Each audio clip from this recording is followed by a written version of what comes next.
Hey there YouTube, I'm Yukitsu, this is the Yukitsu Times. Welcome to my channel, welcome to a little bit of Into the Breach. So we're going to try doing a full playthrough run this time. We're going to try and do all 4 islands. I'm going to go with the hazardous mechs, it doesn't really matter all that much. I've got 5 coins here, so we're going to try and get the last one to unlock the last thing here. I'm not going to try to do every single achievement. You can see that I've got quite a few of them, but I'm not by nature an achievement hunting kind of person, but I just want to show you guys what sort of a full playthrough in the final level kind of looks like. Now, hazardous mechs are not my favorite group. They're advertised as having very high damage, but that's only really true for the unstable. The leap mech can have fairly decent damage, but it's really hard to use this guy effectively because you'll often find that to use the leap ability, you're going to end up jumping into a building as well, and that always sucks. So we're going to go ahead and hit normal here and start game. I could put it on hard, but I'd rather not do that if I'm trying to actually win the game, as it were. So at this point in time, you have to sort of figure out which of these islands is going to fit the playstyle for the people that you've brought with you. We're going to start with, this guy's got armored, so I don't have to worry about it. This is why I brought him. I'm going to go with the +1 move here for now. We're going to want the +1 heal later because it's a super, super good ability, especially if I'm going to be doing all 4 islands. But we're going to start over here, and we're kind of split. Let's check the objectives here. Defend the satellite launches. This one is take less than 3 grid damage. So this one would be a much easier level under normal circumstances. Not always. There are certain times where the tidal wave missions are a little bit tricky, especially if a lot of flyers spawn, but there's a little bit of RNG in this game, and I'm not necessarily a huge fan of the RNG elements, but I think that this place is going to be the one that we have to go for because the objective that we get is a little bit better. And it shouldn't be too bad for these guys, but I don't think that they're a great faction for a lot of these types of maps because there's nothing to push things into. The title one definitely would have been easier, I feel like. Alright. So in a situation like this, we're probably going to go for a block and a shot with this guy. Or rather, just the shot. We want to go for a bit of damage here and a bit of all this stuff. Alright, so let's undo this move. What I want to do is have this guy over here fire this way so I can deal 1 point of damage to each of them. This guy can then leap into the middle of them. This guy's got armor, so he's only going to take the 1 damage from the push, which is fine. And so this guy's pretty damaged, but that should be okay. And then we'll go ahead and finish off this guy. So that clears the wave. That's an armored. Okay, I can't remember. I think this thing's going to launch and kill... Well, it doesn't matter, actually, because these things have 2 hit points, and this guy only deals with 1 damage. So this guy can easily go ahead and repair himself. But do we do it from here, or do I move... I think I move back there just in case. I want to open up anything else. And this guy can go and... Do I want to block... I'm not necessarily sure if I want to be blocking spawns right now. The reason is that it's still fairly early, and I want to be gaining experience points. So I am going to let the Vec emerge. I'm going to kill the armor guy, because we really don't want them having that. So he's going to fire at that, this thing's going to launch and kill him anyway, and as long as it's got 1 hit point left, it really doesn't matter. So we're down to 3 versus 3. Netting this guy's not a huge deal, so I'm not too worried about that. Yeah, this guy's getting focused fired down, but nice thing about the leaper is that he can actually just get out of the net. So we're going to have him jump over here. Going to have you head over to... I need to push this guy, I just need to be careful about which direction I'm pushing him. Push him over here, get back into the attack radius, and then nuke this guy to hell. Okay.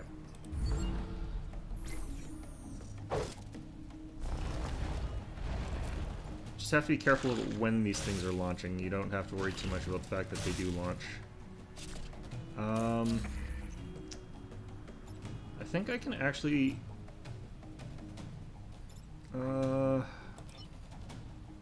Shit. Not quite. Okay. So I think I have to take out... No? Shit.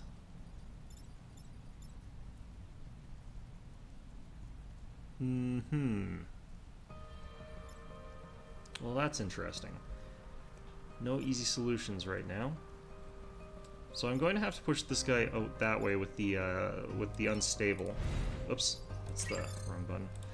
So this is pretty much one of the only two options I've got to move this guy out of the way, and since this guy has no other potential targets, I think? Yeah, he's got no other potential targets. Or, could I? Yeah, no. So, literally only option for this guy.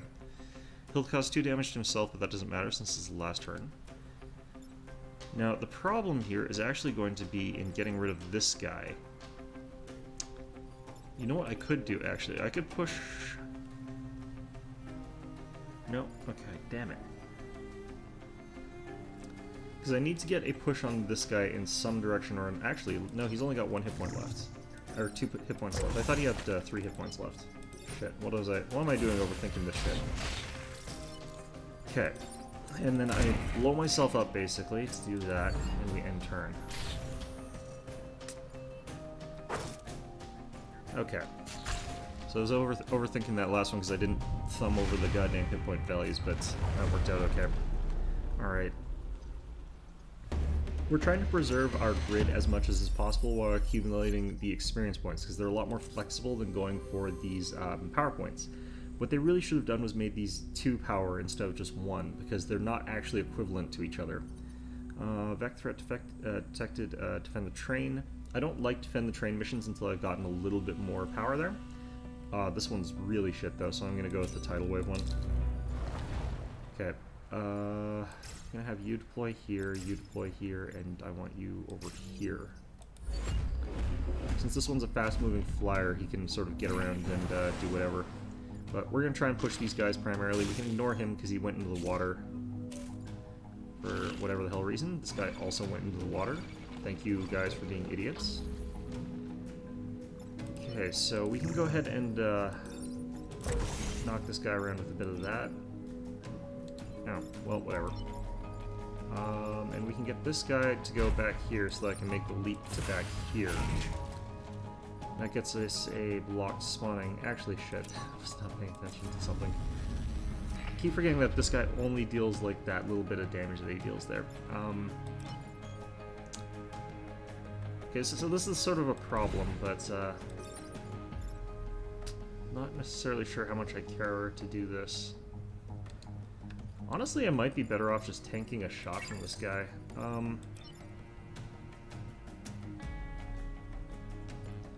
You know what, if I put this guy over here, I can do the jump to that forest, take a damage, be on fire, and end up getting crapped on that way.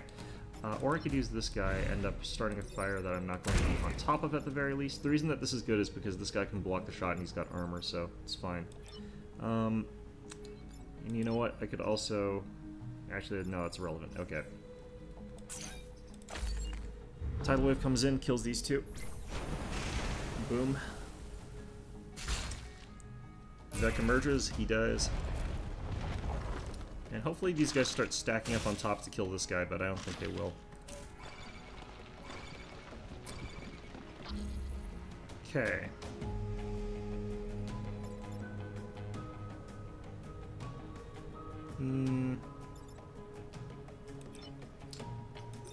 So we definitely go for the kill here, just to get that health back. I don't really want to do a ton of blocks here. I'm going to move him over because I don't want to take the fire damage on this guy. So we're going to leave that be for now, and we'll do a block. We will block one of them. I think we'll do it over here. Now this guy's not actually going to emerge, so we're only going to have to deal with 3 enemies for our last turn.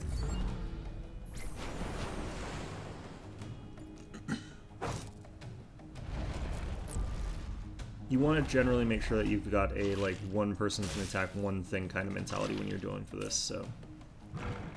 Well, that's annoying. Okay, I'm not actually sure. I don't think that guy's going to end up in the water as he currently is, so let's go ahead and make sure he ends up in the water. Boom. Over there he goes. He'll get killed by the water. I'll get the experience for that. This guy's going to die anyway, so I can go ahead and knock him that way. And then we can go ahead and kill this guy. And these 2 last guys will get killed by terrain, giving me the experience points. Give me them juicy experience points. Get me in the water there. Alright, perfect. Pretty much always sort of either go really slowly or always use your reroll during these missions. I hate volatile mech missions, but I might have to do it. I think we're going to go ahead with defend the train for now. Like, you never want to take those missions that only give you one resource, the easier ones. Well, sometimes you want to take them, it's just that if you're... Huh, there's ice here. If you do it, you end up choking yourself out of resources. It's kind of like avoiding fights in FTL. Like, it's the sort of worst thing you can do. Oh, I positioned this really poorly. Okay. I might just have to take the damage to the grid there. I can't really do a whole ton about it. Or I could just tank the shot here, which might actually be the best call. Okay. So we're going to go ahead and do a leap attack here, get a kill with a squish. Okay, so that's the important thing, because nothing else is going after the grid. And we let that happen.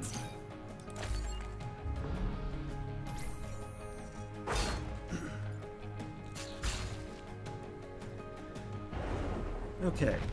Yeah, because there was no way I could have maneuvered around to avoid hitting the train or something like that there. Which is just unfortunate as hell. Oh god, that's a bad spot. Ah. Okay. So we kill this guy, and I I'm going to take the little bit of damage from the whatever. Going to do a stomp kill on this guy first, so that this guy can go backwards safely. And by safely, I mean he'll end up in the acid, and that will suck. And you, I can't push anywhere except up or down because I don't want you hitting the train, unfortunately. The nice thing about the defend the train missions is that they are short. So mercifully so. Okay.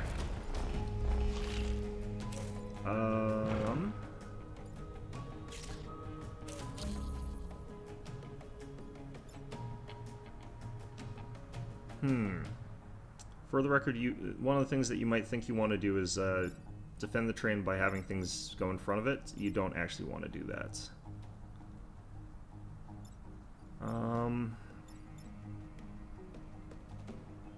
And that includes, like, enemies. You don't want to push enemies in front of the train either.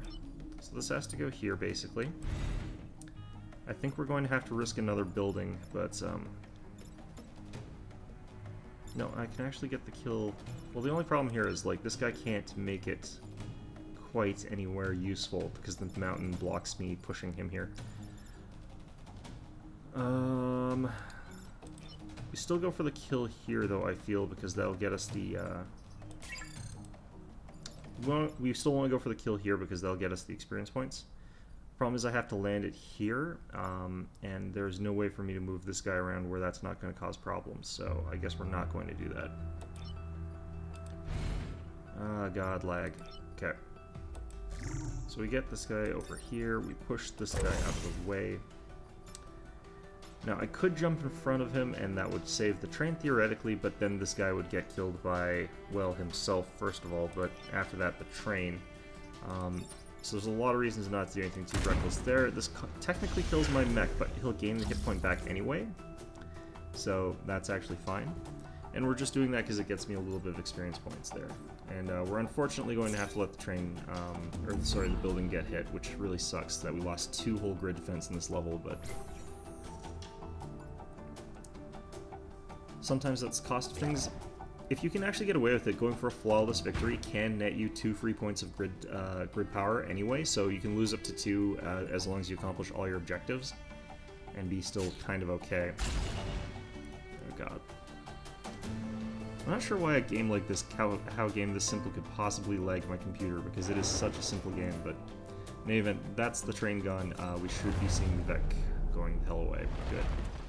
Bugger off. Bugger off, Vec. Okay. Haven't seen any pods yet. That would be fantastic if I could get a couple of them.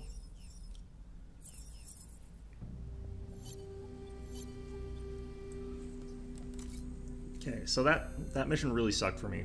And because it sucked so badly, I kind of feel like I don't want to risk anything stupid there, so we're gonna go with this one. This is when you would do it, is when you've screwed up and can't afford to lose too much resources, where taking a mission would cost you more resources than you would gain. Mostly because your own idiocy is when that happens. Plus, the artillery support missions are fun for me. I like being able to blast tons and tons of damage at these guys with the artillery. So yeah, you always get less resources on these missions where there's bubbles everywhere. Pod incoming. Okay, fantastic. It's not actually close to any of my stuff this time, but we'll work our way towards it. As soon as the game decides it wants to work again, you know, that would be lovely.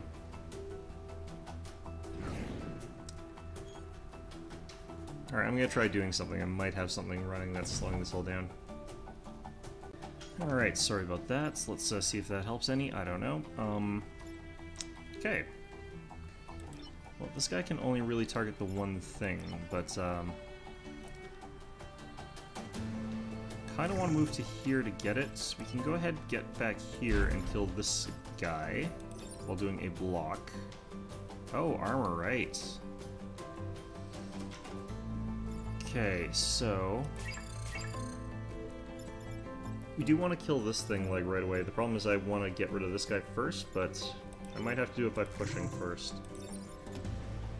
The only problem is that, like, this means that I'm not getting to do too much with my rocket artillery because it can't attack anywhere from here. Okay, I don't really want to go for the other kind of thing right now, but let's get on top of the pod. I guess I don't have to worry too much about the building, or the whatever it's called there, but you know, I dealt 1 damage to this guy regardless. I probably shouldn't have cared so much. And this guy unfortunately can't attack adjacent, so all I could do is that, which would be pretty useless. Yeah, I'm really confused about the ability of my computer to actually do anything right now. Now, I think you're guaranteed at least 1 time pod per stage, so I think that since we didn't get it in any of the other ones, we were guaranteed to get it here, but I don't know that for sure. Maybe someone could confirm that for me at some point, but pretty darn sure that's how this works. Alright. I'm gonna find out, like, I've somehow taken, like, 40 minutes to get this far in the mission already. And that's why my computer's freaking the hell out. It's just like, you play this so slow. Alright. Lovely. We can somewhat ignore that and just jump over 1 spot. But yeah, I think we're going to call this here. I'm going to try and fix up my computer, and I'll be right back with another episode starting off from basically here.